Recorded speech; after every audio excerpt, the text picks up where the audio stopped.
Hello YouTubes, this is GrimWeird coming back at you with more Enigmatica 2 Expert Mod Pack playthrough action for Minecraft 1.12.2, and this is E2E version 1.75. So let's talk about what I've been up to this fine day. Probably the first thing to mention was I realized that I could probably go ahead and make some dragon egg essence from mystical agriculture. So that's cool, and you can see we're already building up a nice stockpile of that. So if we take a look at those seeds, they require a block of nether star. So of course we have plenty of nether stars from the Wither boss farm that we have set up. We need insanium ingots. Those we have plenty of supremium, which can be both supremium metal, plenty of superium metal, which can be upgraded to supremium metal by the Wither boss dropped supremium essence. So we've got a lot of this red essence, so that makes it pretty darn easy to take the superium we are getting from our mob farm arc furnace recycling and just upgrade that real quick to the supremium ingots. So that was not a problem. Getting the insanium essence. We got a few of these from quest reward, loot boxes, quest chests, etc. And we also got a few infusion crystals, and the infusion crystals are not too hard to make. It's a Ender amethyst charged up in an energy infuser. So we had a few of those. So it wasn't too hard to turn some of our huge stockpile of supremium essence into insanium essence. And if we look here, we needed 36 to make these blocks, and then we also needed some to turn some supremium ingots into insanium ingots. And of course we have tier 5 essence in the form of void metal essence, which I showed you an episode or two ago. So yeah, things, the only part that had me stumped that I didn't really think about, we'd made some crystalline ingot to get into extended crafting. That's not too hard. We have this table, and this is standard stuff: lapis, diamond, nether star nuggets, iron ingots, gold ingots. But yeah, the thing that I didn't know I had was dragon scales. And so when I looked at this to see, what it would take to get into it, it said it drops from the Ender Dragons. Well, I killed the Ender Dragon twice. I killed it once and didn't get dragon breath, so I went back and killed it again. But because a lot of my stuff goes straight into my ME system, since I have Global Traveler set to a chest that goes straight into my ME system, I didn't realize I had the dragon scales. But sure enough, when I looked in my ME system for dragon scales, I had about, I think I had maybe, I forget how many. I think I had 12-ish. Yeah, I think I had 12-ish of them. So I've used up about 8 of them. No, I think I had 16. Hold on a sec. So we've got this, but then if we take a look at how you need to grow these, I think I had 16. I used 8 here and thought, cool, I have 8 more. But then when I went to grow them, I tried throwing it on dirt, and that didn't work in the cloche. And I thought, oh no, these probably don't go in the cloche. I'll have to actually build a field full of them or something. And then I tried, well, maybe it'll grow on instone. And I tried that, and that didn't work. So then I did a quick Google search, and it turns out you have to make a dragon egg crux to grow them in the clutch, in the cloche. So if we take a look at that, that requires 4 dragon scales and some supremium, which we've already established we have tons of from a Wither boss farm, and a block of diamonds. So 8 for the seed and 4 for the crux, and we were good to go. And we've been letting that run for the last few hours, and we're up to 1731 essence. So let's take a look at what we can do with that essence. Let's see if we... All right, so here's where it shows that you can take a dragon egg seeds, and I think you can grow it on farmland, but then you put the dragon egg crux under it. But it works in the cloche, as you saw, just with the seed on top of the crux. And that gives us this essence, and if we look at the uses of that, 9 of those will give you a dragon egg chunk. And then if we look at the dragon egg chunk, so 9 essence gives you a chunk, and 3 chunks gives you an egg. So for 27 essence, you get a dragon egg. Pardon me while I cough.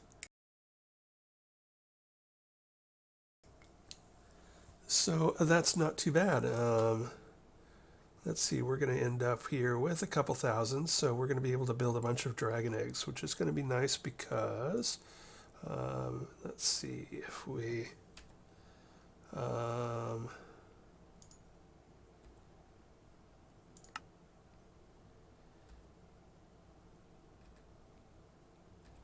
if we look at the uses of the dragon egg, of course you get 1 from killing your first Ender Dragon. But you can see that we need 1 per infinity catalyst, and we're going to need multiples of the infinity catalyst. So that's going to be one thing we could use them for. And then also, I'm not 100% sure what's going on here, but we might need 1 for whatever this is doing. But mostly it's for the infinity catalyst that I'm worried about. So that is good. We have that stuff. So that was the first thing I did. What else?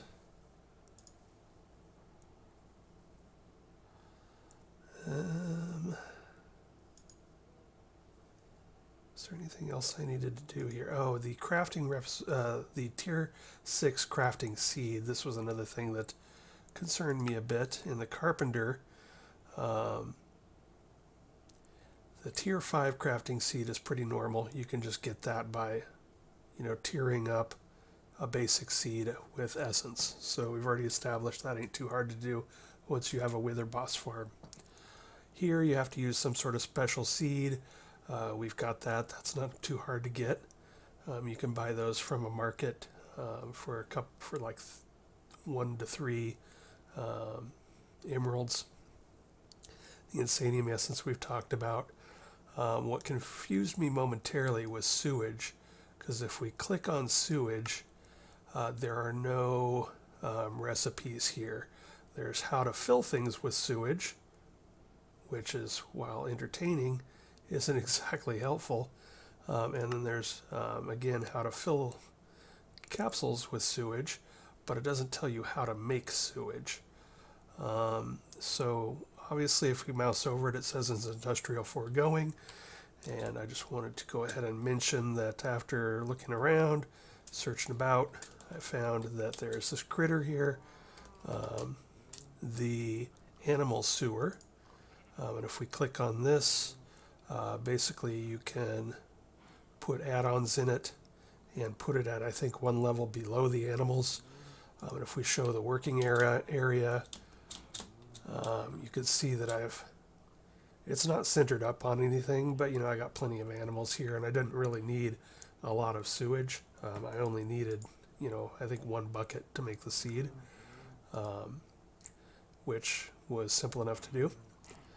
So actually we can go ahead and pause that. And so yeah, I just put that here and powered it up and put an add-on in it, put it under my farm, got my bucket of sewage. I was a little worried that it wouldn't work because JEI was, not giving it as an option. But sure enough, I put that in my carpenter and was able to do the thing. So yeah, I just threw a bucket in here and away we went. So that was pretty cool. I've been a bit intimidated by the whole end game of here because I've never really done it. My other Enigmatica 2 expert world sort of got corrupted and laggy and nasty. So I sort of gave up and started over before I got to a lot of Draconic Evolution and a lot of in-game stuff. So I'm still looking forward to bashing my way through that. But a lot of these things are turning out to not to be as intimidating as I thought. For instance, like getting a bunch of dragon eggs. All right, so that is Mystical Agriculture. So one of the things we worried about with Advanced Rocketry was the making of lots of machine structures. These bad boys are expensive. The iron shafts are not too bad. You have to make them with an IC2 machine, and unless you've got a bunch of overclockers in it, it's slow. But as long as you sort of know you're going to need some and make some ahead of time, it's not too bad. Elite plating, if you're working on Advanced Rocketry, you can probably make that already. But getting a lot of these made was a pain in the butt, mostly just because I did not have this step automated. This step requires filling them with molten lumium. Molten lumium requires melting up, or making, where do we do this? Magma crucible.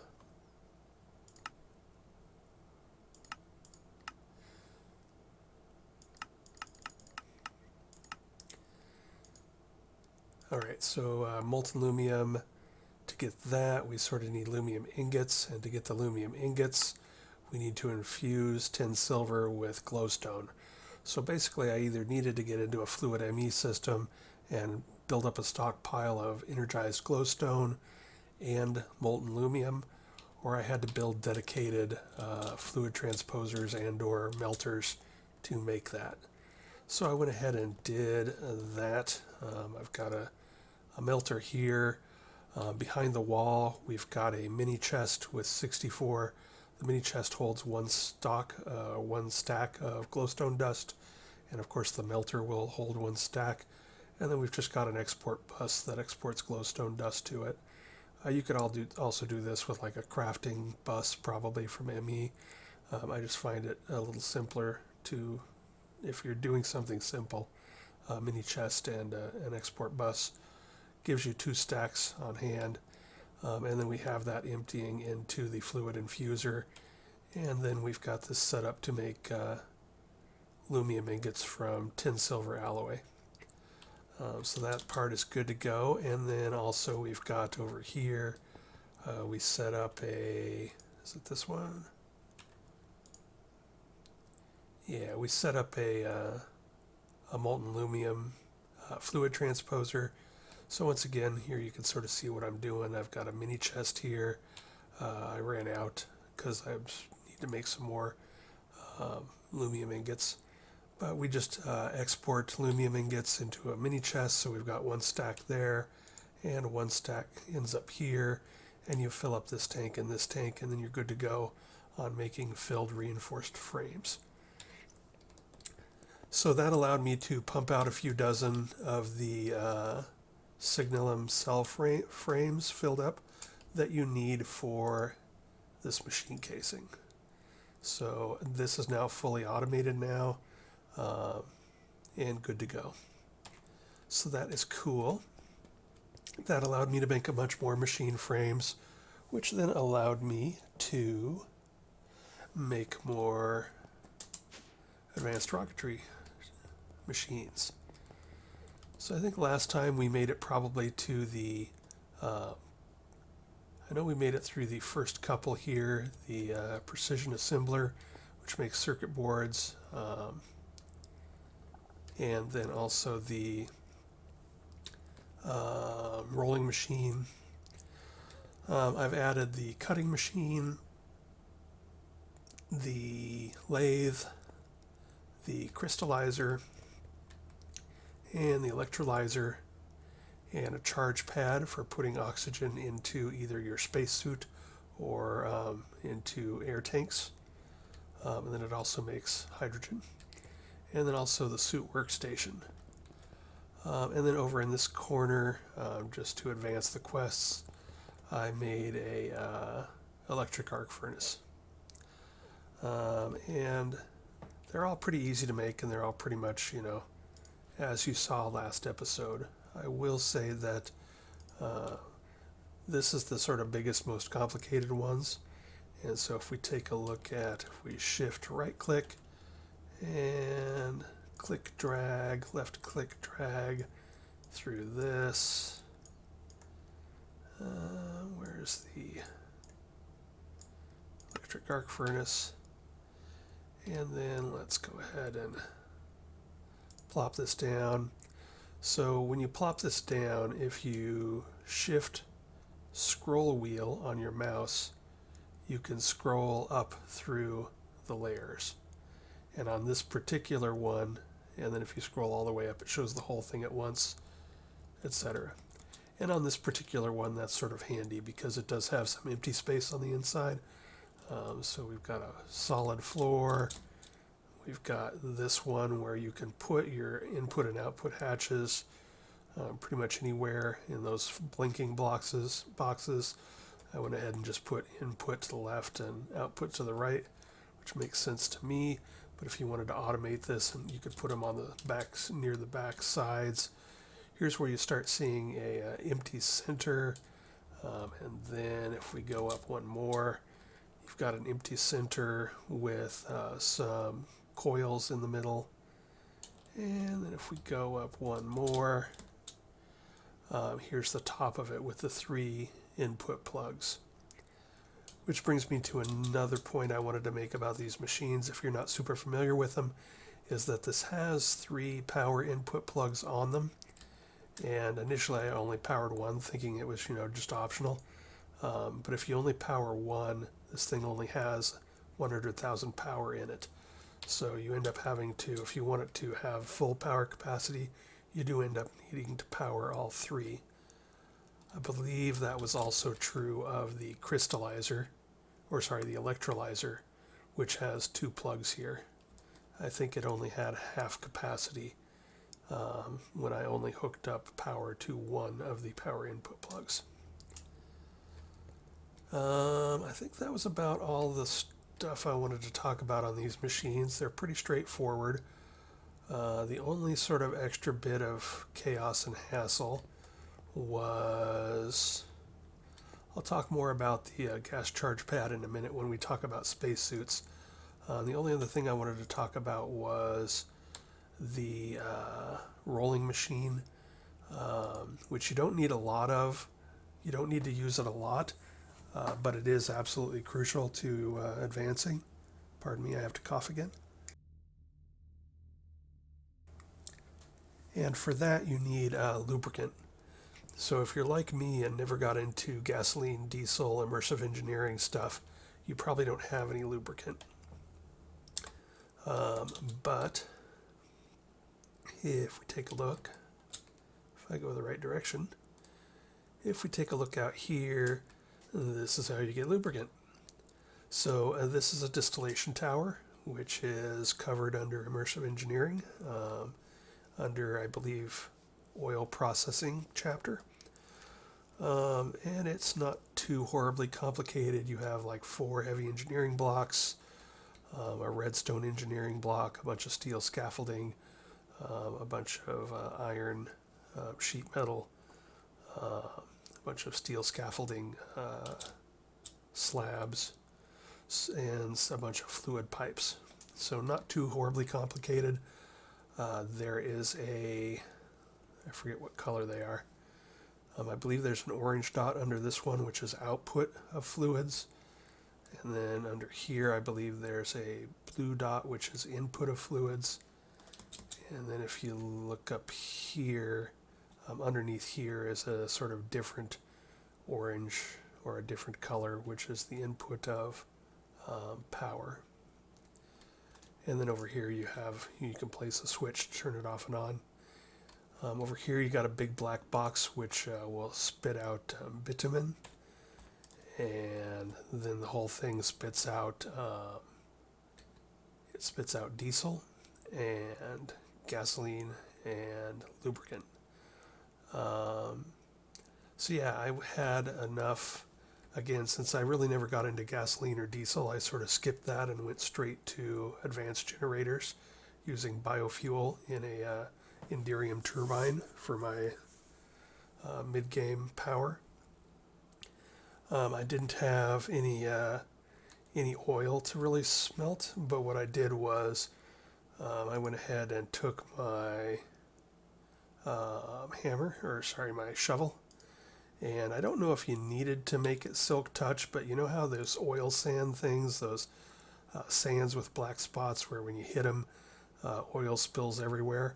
I went ahead and made my shovel into a silk touch shovel, and I had a few deposits down under my base in my mining area of oil sand, which I had left alone. So I collected those, and then I teleported over to the desert and collected several veins on the surface of oil sand. And then I turned the oil sand into buckets of oil and used that to make, I think I got several buckets of lubricant. I took several buckets downstairs, maybe, or 4 or 5 buckets, and I have 1.38 buckets left. You don't need a ton of lubricant. Several buckets is probably fine, but you do need it. So that's what this is, and so we got that covered. So one of the next things we did was we made a spacesuit. So let's talk about that. So the spacesuit recipes are not too expensive. It's just some iron rods, some glass panes, iron plates, some wool. Really not too bad at all. If we take a look at the chest, this is the only one that's sort of complicated in that you need a liquid fuel tank, but even that is just some steel, and a steel fan, which is just some steel. So not too bad at all. And they automatically come with, I believe, +1 protection and +1 projectile protection. And you can also then, let's take a look at what I got. So if we, I went ahead and put unbreaking on all 4 pieces. I put aqua affinity on the helmet. I put my favorite block reach on the chest, which basically allows me to, as you can see from the black lines that are appearing on that far wall, block reach gives me, roughly 16 blocks away that I can, break blocks. So I love that. So I got that on there, and Unbreaking 3 on that, and then they all appeared to come with Projectile Protection 1 and Protection 1. At this stage in the game, I don't need severe armor here. My environmental tech personal beacon basically makes me invulnerable until we get to the Chaos Dragon, but I don't want this stuff breaking. And then if you take a look up at my top left, you can see the 4 pieces of stuff there. The fact that they are blue and pulsing and whatever means that they are sealed, and so that is good when you are in space, so you don't asphyxiate or drown, is essentially how it works. And you can also see that there are 2 pinkish titanium gas tanks there. So how you do that is that you come over to the suit workstation.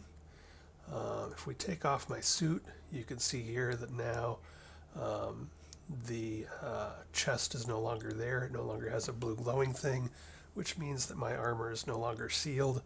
You have to have all 4 pieces, I think, to have a sealed suit. And if we put that in here in the suit workstation, basically this is where you can add or remove your pressure tanks full of gas. And each of these hold 8,000 oxygen. If we take a look at that, and there are other things you can do. You can add jetpacks, and you can add, all sorts of stuff, but nothing that we really need since we have creative flight. and are pretty much invulnerable. But then to get these charged with gas, you can either charge the tanks in a gas charge pad full of oxygen by themselves, or you can put this in here. I think maybe not that. I think you can put the gas tanks in there. I know you can because I made a backup tank in my first one. Never really needed it though. Or you can put it on and jump on the thing. And if you look down where my food saturation bar is, you can see there's a blue down here. You can see there's a blue O2 meter, and it's currently at 100%. So basically now we have the ability to hop into a spacesuit. So we are good to go there.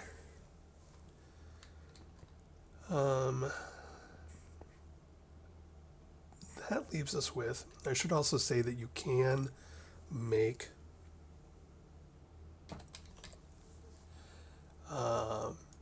the airtight seal enchantment and place it on your armor so that your armor is airtight and has a seal. However, crafting that requires, this stuff, some titanium aluminide or aluminate. It's the super high pressure tanks requires 6 of these, and you need 2 of them. So basically you end up using 12 of the super high pressure tanks.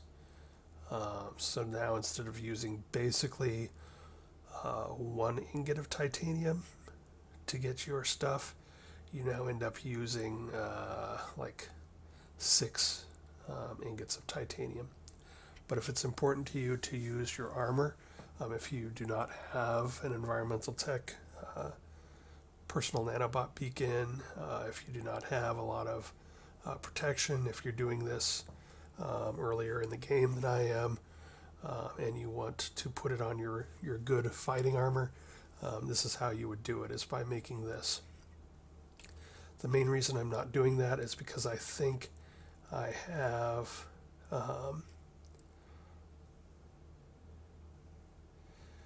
I wonder if that projectile protection 1 and 2, that's actually coming from my resplendent prism. That's where that's coming from.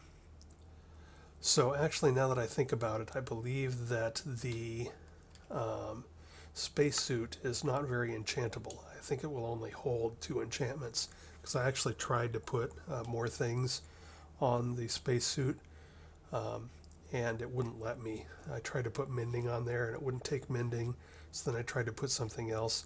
So it's possible these things aren't particularly enchantable. But anyway, you guys can experiment with that. All I was worried about was getting unbreaking on them.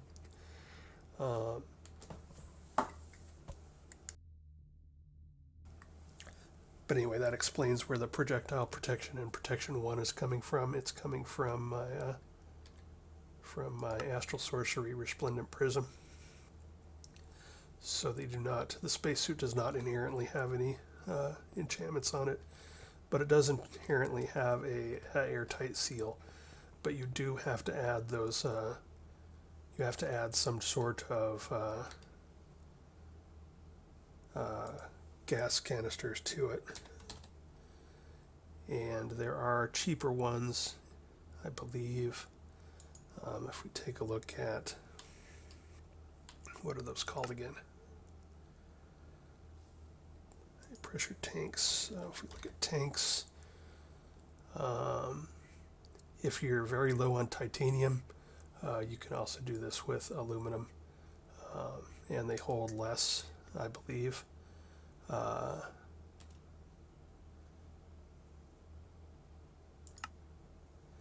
Yeah, so aluminum, and they hold less, but they're considerably cheaper if you haven't made a decent amount of titanium yet.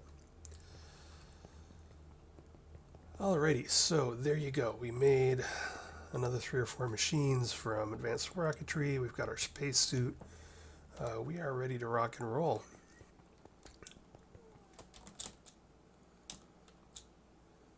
So let's talk about my launch pad.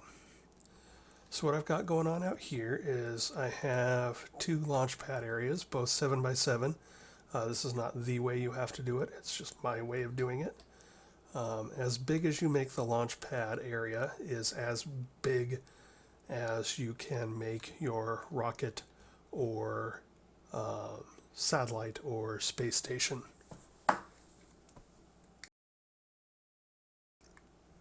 Sorry, I keep coughing.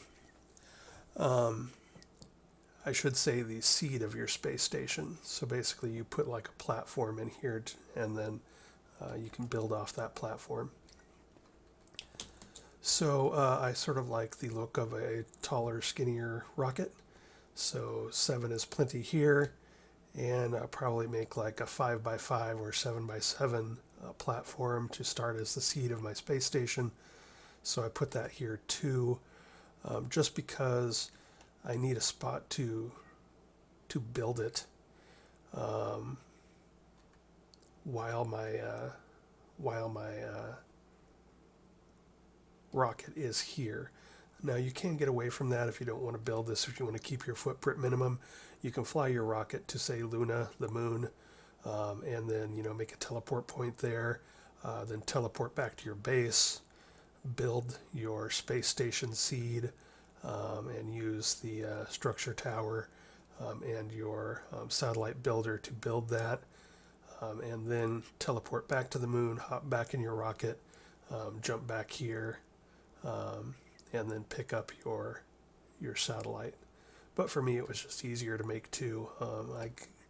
Both playthroughs, I've gotten a bunch of launch pad as chest rewards, so I had plenty of it and still have plenty of it.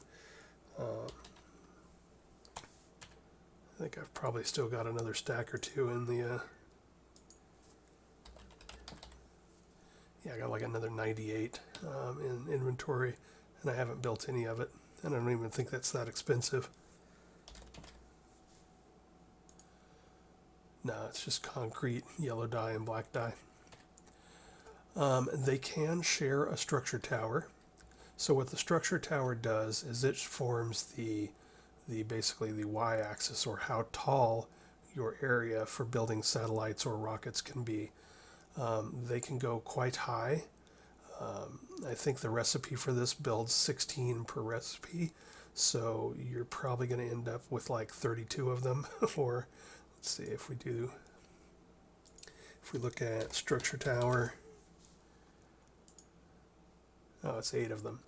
So yeah, 8 is probably not going to be enough for you for most people. So if you build 16 of them, it has to be, the structure tower actually goes 1 into the ground. So basically its bottom one has to be on the same level as your launch pad blocks. But even within 2 recipes, that could be like a 15 tall tower.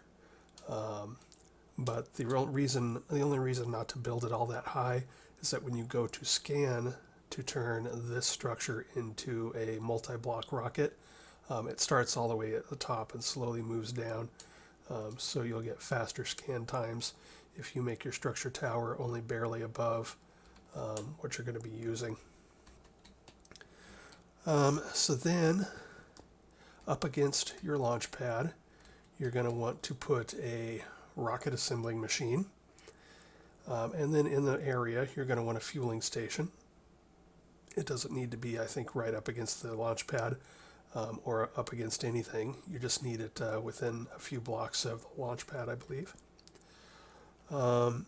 If we take a look at this thing, well, let's actually take a look. So I made the same rocket I made in my last attempted playthrough of this, which basically has 5 liquid-fueled engines. I got a bunch of these as loot chest rewards too, so I just had them about. And then there is not a column in the middle, so there are 4 stacks of 6 rocket liquid fuel tanks. So that's a total of 24 fuel tanks and 5 rockets fueled engines. And then you also need to have a seat. I also got a seat from a chest reward. Not that they're that expensive to build. It looks like a piece of carpet. And that's where you actually stand or sit when you're riding it. So if you wanted to build something a little bit more extravagant and enclose that, that might be cool. I didn't do that mostly just because when you start fiddling with large complex structures, it's difficult, I found, to get something where you have enough acceleration and a low enough weight and a decent enough fuel consumption to use the rocket without it getting annoying. So I just went for a minimalist here. And then you also need a guidance computer. And in the guidance computer, you will eventually need a Planet ID chip. I think you can put that in after you build it, but I just went ahead and put it in now, just in case it needs it. I have also, this is sort of jumping ahead a bit, but I've also put a satellite bay in it. And what you put in a satellite bay is when you build your satellite seed over here, sort of the starting platform of your satellite, and scan it and build it, it turns into an item. And then you can put it in the satellite bay and it will be deployed when you go into space to form a space station. And since I knew I was going to need it, I just built it ahead of time. I can't actually build my space station quite yet because the space station assembler requires dilithium dust. And we're not going to have dilithium dust until we take our original rocket to the moon and mine some dilithium.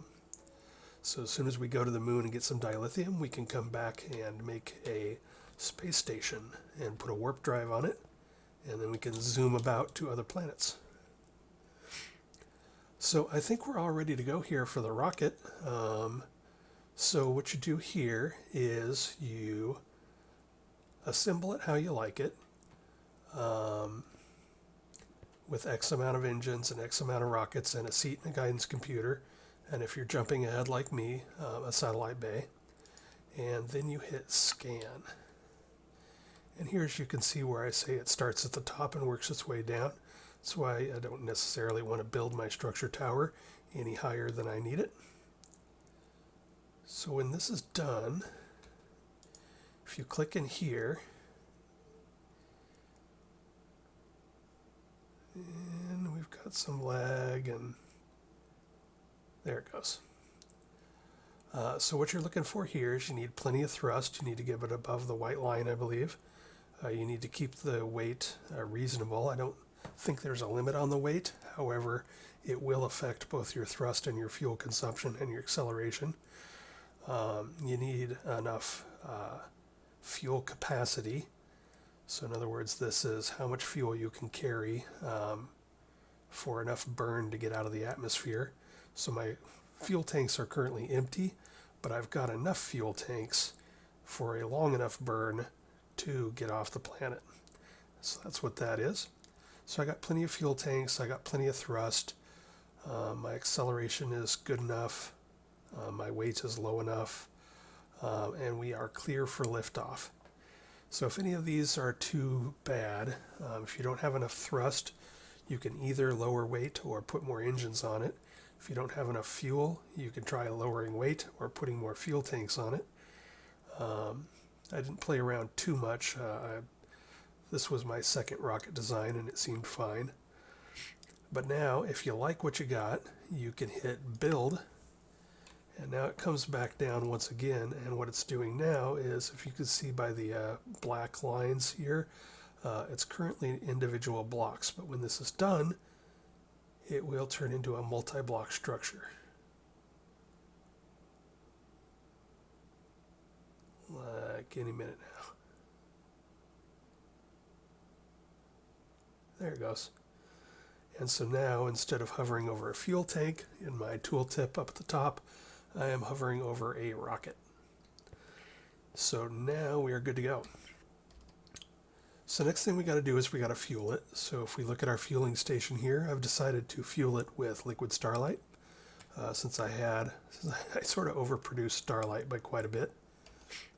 That reminds me I should go plug in a bit more fuel over here. So what I've got going on here is, let me get out my morphing tool, show you what I got going on here. So the morphing tool here will turn into whatever kind of wrench you need. And so if I hover over here, you can see it's turning into a Yeta wrench. And that allows you to see through the facades I have.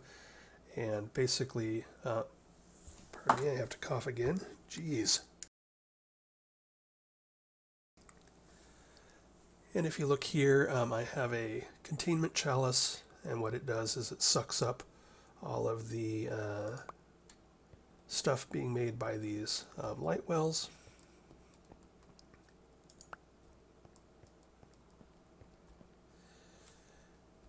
And then it will, I have it made so that it will then transfer it over to this ender tank, which is linked to this ender tank, which is linked to a big old reinforced tank, which will hold 864 buckets, which is going to be vastly more fuel than I probably ever need in gameplay. But I can always reverse this and send the liquid starlight back over to my starlight infuser if I need to use it again. And did I get all that done? Yeah, I think I got that done. I'm wondering if when I put this up a block, if I made it too far away from the that light well. I might have to empty this light well manually and move it over here somewhere. Anyhow,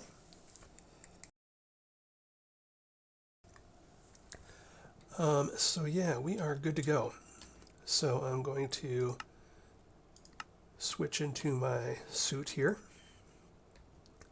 I'm going to double check that I have a, whoa, okay. So I right clicked on it and I jumped in the seat. Destination NA. Let me go ahead and hit shift. Or escape, no, shift.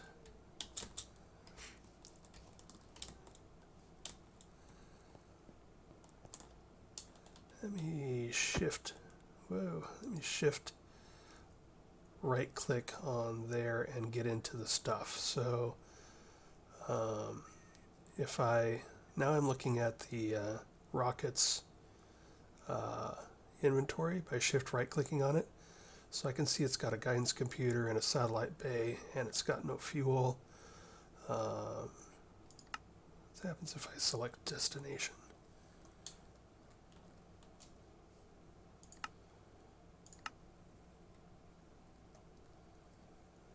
I might have to play with my GUI size to get this to show up well. Last time I definitely had to do that. But here is Earth, and here is Luna. So it's going to be our destination, but let me show you how to fuel this bad boy up. For that, we're going to need a linker. And we are going to, I believe it's shift right click. You program the linker with the fueling station at blah blah blah, and then shift right click on the rocket, and now we are successfully linked. So now if we shift right click on the rocket, you can see we are starting to get some fuel in there. So I forget how much this holds. The fueling station only holds 5 buckets.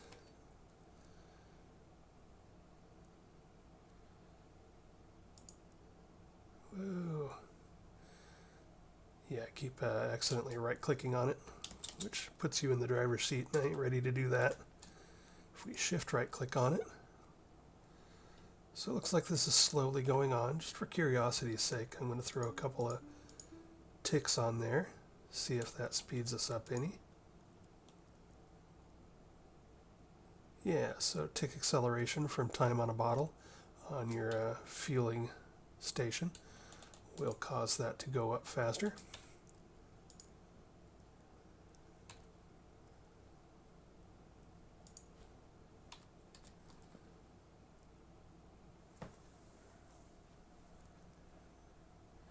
And so I think we started at roughly 804,000-ish or somewhere in that mark. So we have put quite a few buckets into the rocket. can't remember how much these hold. I've got 24 in there. They might hold a bucket each. That would make sense. Yeah, I bet you they hold a bucket each. So loading this bad boy up. It is loaded up, and I bet you that is 24 buckets of liquid starlight. And that, if liquid starlight burns the same as blazing pyrotheum, which is what I used last time, we might use up maybe a quarter to a third of this flying to Luna and back.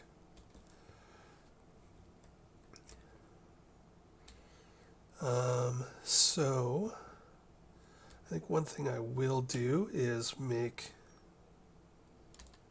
let's see, I could probably just go ahead and do it this way. I'm going to pull out my reinforced Ender bucket and load it up with now 10 buckets of liquid starlight. And so now, if anything goes wrong or anything is weird, and I don't want to get stranded on Luna, so now I have some stuff that I can refuel with if I need to, which I probably won't, but better safe than sorry. Alright, so now the other thing I wanted to do, which I'm not sure I can do, I still haven't exactly figured out what's going on with the okay, there. If I click on the inventory within an inventory on the guidance computer, I have a Planet ID chipped. It says it's unprogrammed. I believe when I take off from Earth, it becomes programmed with Earth, or maybe you can always go to Earth and this becomes programmed with Luna. I can't remember exactly how that works, but if it lets us take off, we are probably fine. So, is there anything else I need? So, torches do not burn on Luna because there's no air for fire. So we are going to bring our Sigil of the Blood Lamp. And throw that up there. Blah, blah, blah. Don't really need our holo projector anymore. So I think we are good to go. So I'm going to pause here and see how much time we have and see how far I want to try and take this episode. So I'll be right back. Okay, I am back and I think we are prepared. So basically I had to double check so I couldn't quite remember, but how you set your destination is you, while you're not standing on it, I believe, you have to make sure that there's a Planet ID chip in there, unprogrammed. And then, again, while you're not standing on it, you can shift right click, hit select destination. I had to lower my the size of my GUI so that I could look at this a bit better. But then you select Luna by doing this, and when it's outlined in green, then you hit select. That was the part that I kept forgetting to do. So basically highlight the planet you want to go to, and then do that again, highlight. You can either do it here, or you can pull up a planet list, highlight the planet you want to go to, and then click select. And then that will now, if we look in our guidance computer, you can see that the chip is now a Luna chip. So then we right click, and it says press to take off, destination Luna, and we are good to go. So we are going to press space, and we're going to count down, and we're going to take off. So basically, if you look at the top left, there is an altitude at the top. You can see down at the bottom we are on the planet, that green area. I think altitude has to go all the way up to the top of that bar. And then velocity will move up and down, and fuel will go down as we spend it. But we are moving. If you've got any kind of lag or any kind of weirdness, then looking down at your machine, looking down at your rocket can be a bit jarring, so I usually gaze off into space.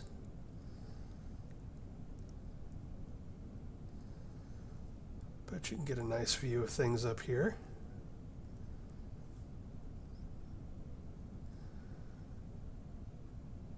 can see our velocity is going up in the positive direction, and our altitude is going up. Our fuel is going down, but not too horribly.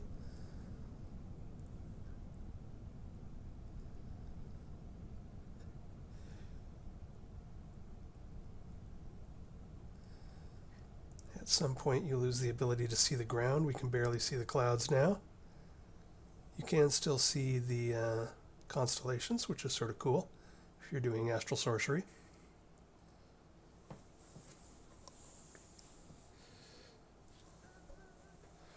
So this is pretty fun and exciting the first few times you do it. It does get old after a while, but you basically only have to do this the first time you head to a planet. If you have some sort of teleportation method, you can then set up teleport points. I think they have to be cross-dimensional. So for me, there's a lot of different ways to teleport in this pack. I like to make battle signs with Tinker's Construct, and I label them the location that I am going to put on them. And I use Ozgol glass handles. Since those are cheap, I believe those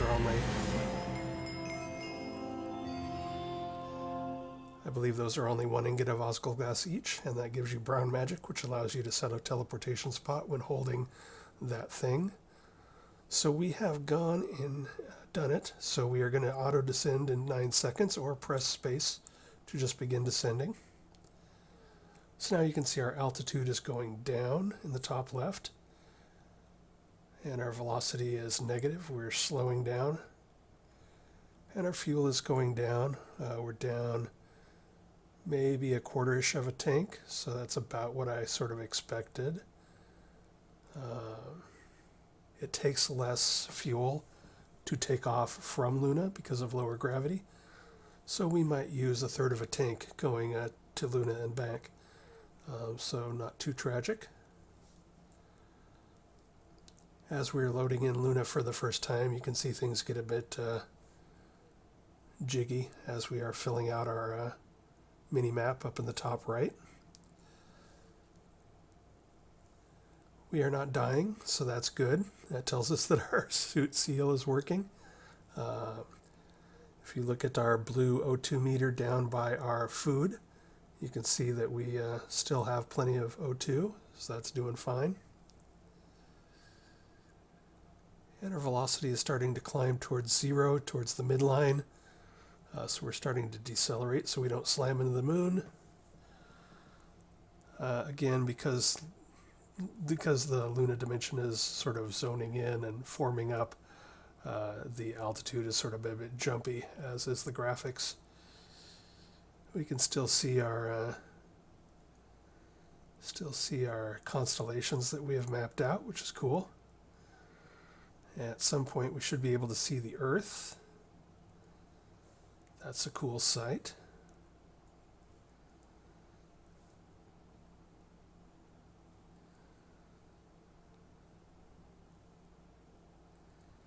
So basically our trip to Luna is all about just mining some dilithium crystals. We don't need a huge bunch. I forget how much I ended up using last time, but a few stacks of dilithium crystals, and they're not particularly rare. We just got to dig down a bit. Last time I did this in Enigmatica 2 1.68, there was no monsters or anything on the moon, so it was just a matter of digging straight down and away we go.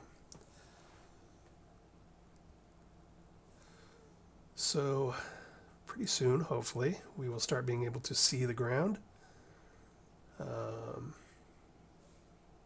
This is a bit of a slow process, so I probably will cut this out in future planetary visits. But it's good to do it once on camera. We can see stuff on our mini-map over there. We got a big old crater to the northeast.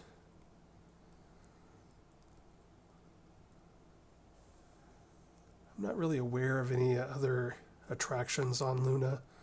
I don't think there's titanium here. We could take a look and see. Luna. Let's see, how would we look that up?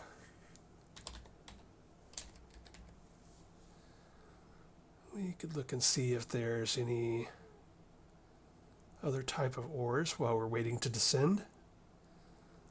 That would be rutile ore. That's sort of the other main, wow, cannot type. That would be sort of the other main thing that we might look for on other planets. But we can see here it's on Kelt 2AB, Stella, Europa, Terra Nova, and Proxima b. So no, there's not any rutile ore for titanium on the moon. However, if we look for dilithium,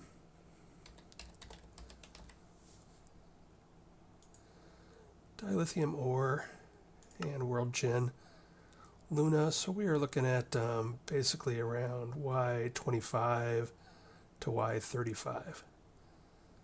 So that is what we are after. And the dilithium will turn into dust. And the dust is used in some of the stuff we need, like the space station assembler.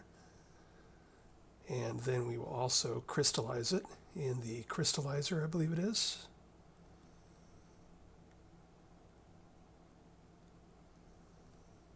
Is it the enrichment chamber? Maybe we make that in the enrichment chamber. Anyway, basically we're going to turn some of this into dilithium crystals, which is what actually powers a warp drive. You can put a warp reactor on a space station once you build it, which will be our next step in our planetary exploration. And I wonder if I'm bugged out here. I'm looking at the Y under my mini map and it's sort of jumping around quite a bit. It's going from Y 500 and something down to Y 300 and something, and then up and down and up and down. So we may have bugged out a bit here, which is scary because I'm not exactly sure what would happen if we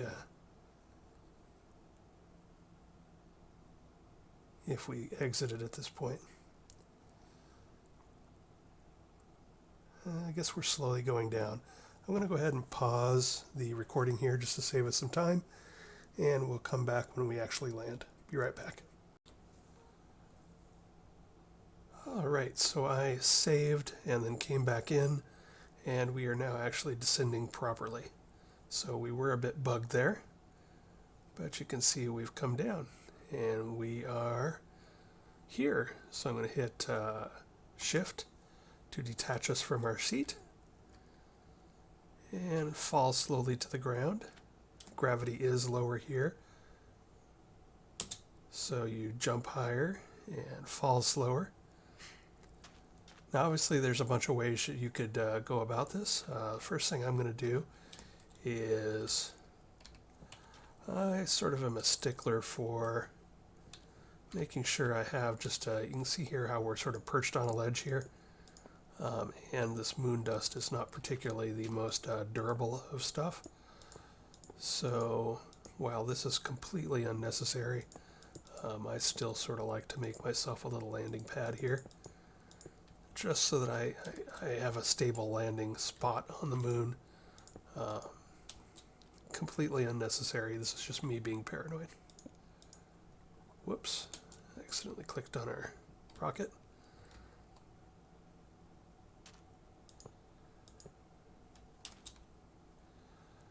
Alright, so now we have sort of a stable spot here. Next thing I want to do is again make sort of a stable spot for myself. And then set a, whoops, and throw my sign across the moon. Whoa, the gravity is trippy. So then I'm going to point at the spot I want my brown magic to be linked to. And shift right click, no. Oh, that's right, I have it set to a hotkey. So I've set my teleportation point. I then always like to double check it, and boom, it works.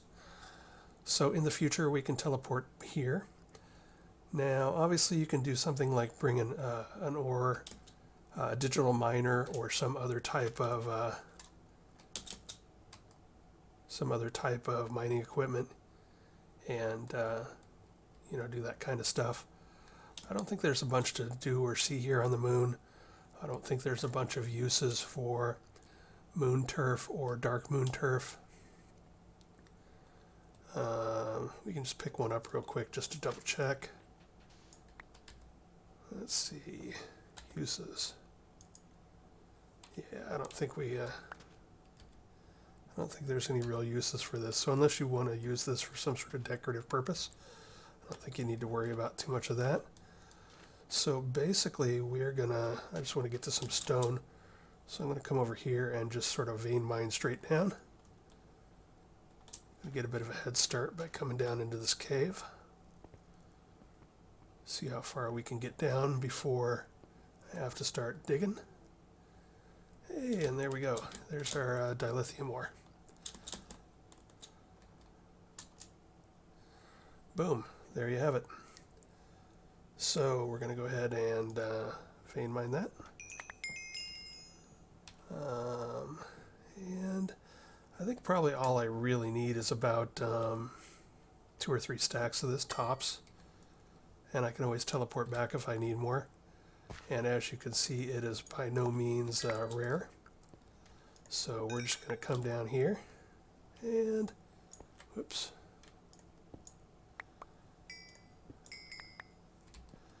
Vein mine some of this up real quick. What's that? Oh, there is rutile ore here. Alright, it didn't show up on the list, but there is some here. That is good to know.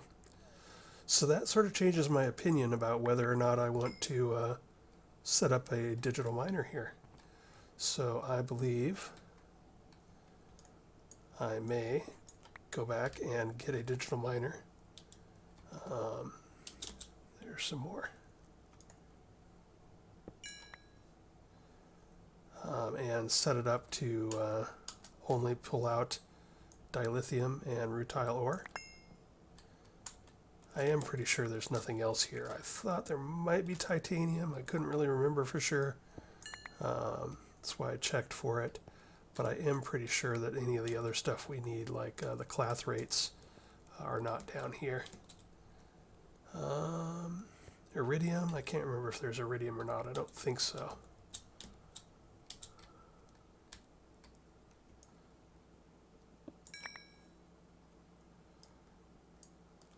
Yeah, okay. But yeah, as you can see, the dilithium is not at all rare. And we've probably got all the dilithium we ever need.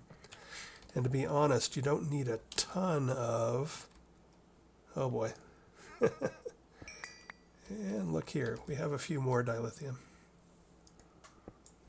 So again, not particularly rare.